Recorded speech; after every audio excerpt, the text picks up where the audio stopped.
Dan siapapun yang mengaku berjuang, tetapi dia berkhianat pada perjuangan, siapapun yang berkhianat pada perjuangan, kita tidak pernah membela orang per orang.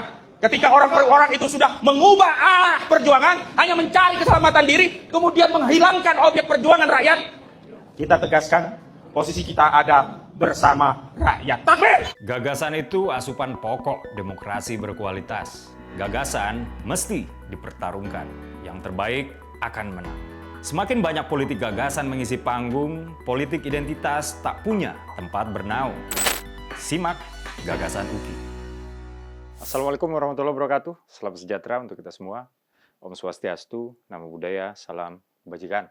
Teman-teman, video ini bukan merupakan pembelaan saya kepada Mas Roy Suryo ya. Video ini adalah murni pendapat pribadi saya tentang ex pengacara Roy Suryo, yaitu Bang Ahmad Khozinuddin, yang diberitakan dipecat oleh Mas Roy, alias sudah nggak lagi berstatus pengacaranya Mas Roy Suryo.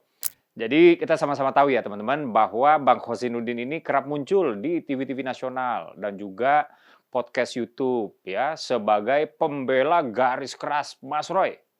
Beliau bahkan kerap hadir ke acara publik untuk bernarasi yang fokusnya menyerang Pak Jokowi, bukan hanya sekedar dalam lingkup membela Mas Roy Suryo.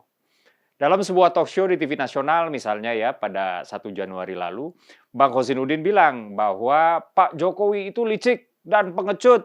Wah.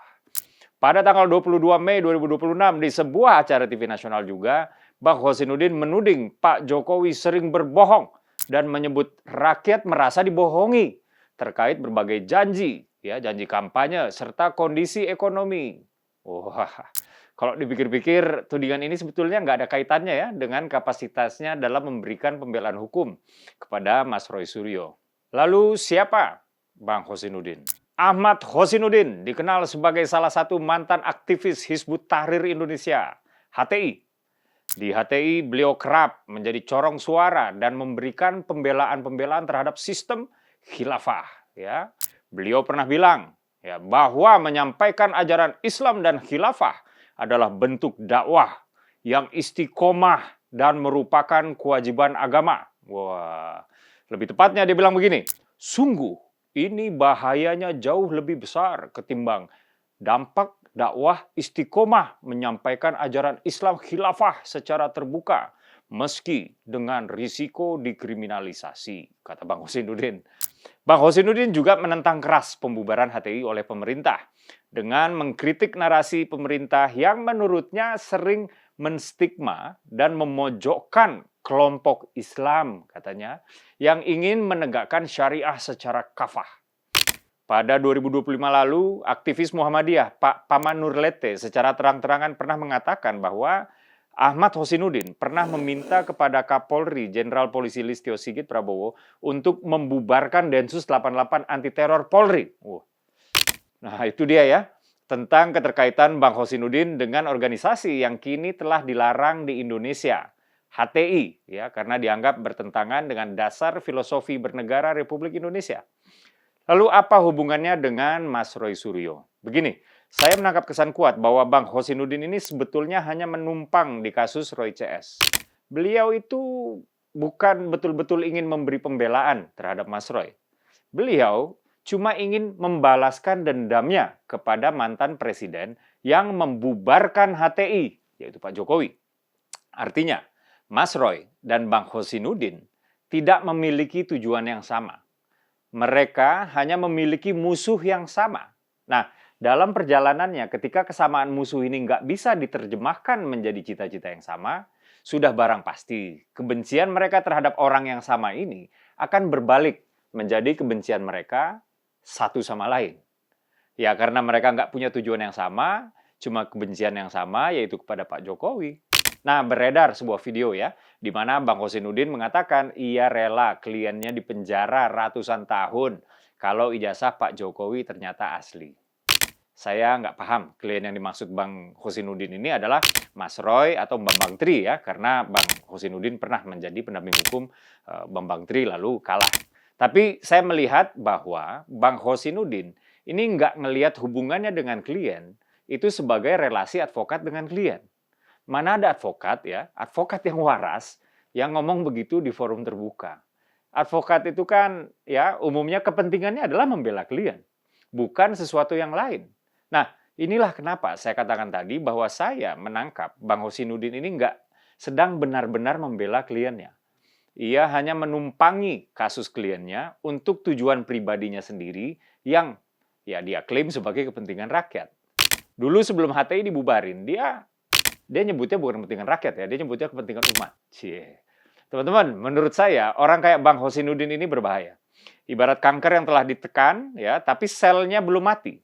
Dia bisa mengganas hingga betul-betul menunjukkan gejala yang kronis. Setelah dikeluarkan dari tim pengacara Mas Roy, dia kemudian mencak-mencak nggak karuan.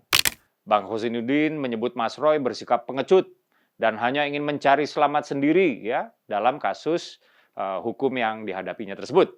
Nah, setahu saya nih, teman-teman, seorang tersangka kan memang meng-hire pengacara dalam kasus hukum, ya memang nyari menang dong.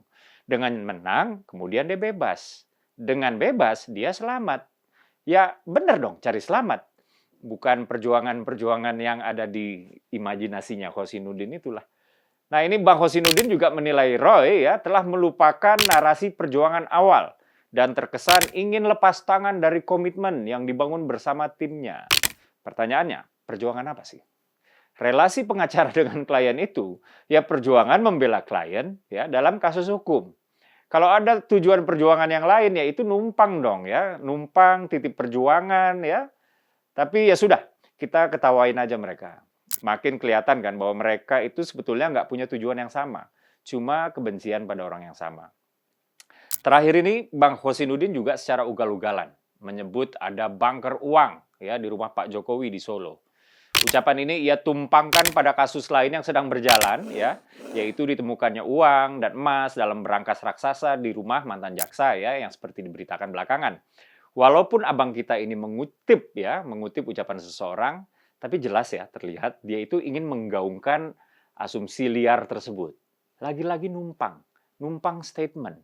Tapi saya melihat pola yang sama teman-teman, yaitu cara propaganda pengasong khilafah yang selalu menumpang pada setiap isu untuk melancarkan propagandanya.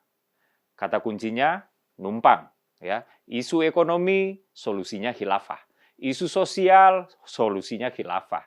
Isu politik, apalagi solusinya juga khilafah. Apapun isunya, selalu ditumpangi oleh khilafah. Nah, penutup, saya sekali lagi bukan sedang membela Mas Roy. Dalam situasi apapun, saya memang suka membaca situasi dengan jernih. Membaca situasi dengan jernih berarti kita harus menanggalkan dulu ya rasa suka atau tidak suka kita terhadap subjek-subjek yang kita bicarakan. Kesimpulan saya, jelas sepak terjang Bang Hosinuddin ini harus disumbat dari segala arah ya supaya nggak makin ganas.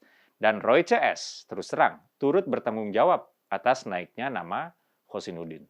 Saya Dede Prayudi, wassalamualaikum warahmatullahi wabarakatuh.